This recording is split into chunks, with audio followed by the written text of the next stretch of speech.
Coverage in Tracy, the 1 million square foot Medline building has been reduced to rubble after that massive fire. It started burning Thursday. Officials say the high winds combined with sprinklers that malfunctioned allowed the fire to spread fast. No injuries have been reported. Tracy Fire says they're working with Medline to develop a plan for moving forward. And so we have team coverage tonight. ABC 10's Peter Warner standing by with more on the nearly 1,000 employees impacted. But first, we start with ABC 10's Gabriel Porras live in Tracy. And Gabriel, the scene is still active right now. What's going on there today? Chris and Laura, this huge warehouse was once described as a skyscraper on its side, and it has now been reduced to this pile of rubble that you see here. There are excavators, street sweepers, and still a group of firefighters with their one hose. 8 firefighters today compared to the over 100 on Thursday, but they still say, unbelievably, somehow there's still more work to do. Bucket by bucket, these excavators Monday sift through debris of historic proportion. This is probably one of 2 or 3 that's ever happened in our entire nation. This almost never happens. A 1 million square foot warehouse loaded with medical supplies completely destroyed.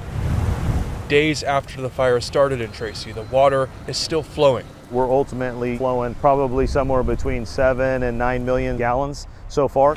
Tracy Fire Deputy Chief Brian Bagley says that water is reaching new places. Areas of the building, because of its size and pure dimensions, where the hose lines, even from the elevated master streams, could not reach one another. They're knocking those walls down so firefighters can advance hose lines in further.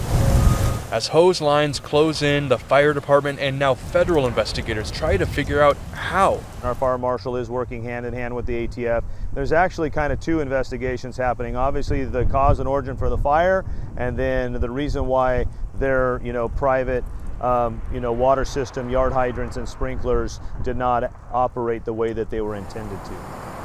Meanwhile, at the county's public health department, leaders are investigating the impact. The air quality monitors were expanded over the weekend, so there are more air quality monitors around the city of Tracy. We're having multiple check-in meetings with local, county, state officials daily, and we're monitoring the situation very closely. Eyes still watching and crews still chipping at the wreckage.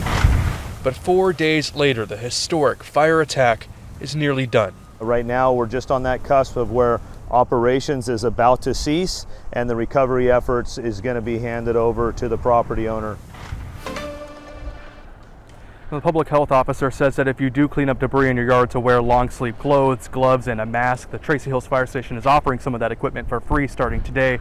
St. County's Office of Emergency Services website has more details on all of that. As for firefighters here, they tell me they expect to be out here for at least 2 more days.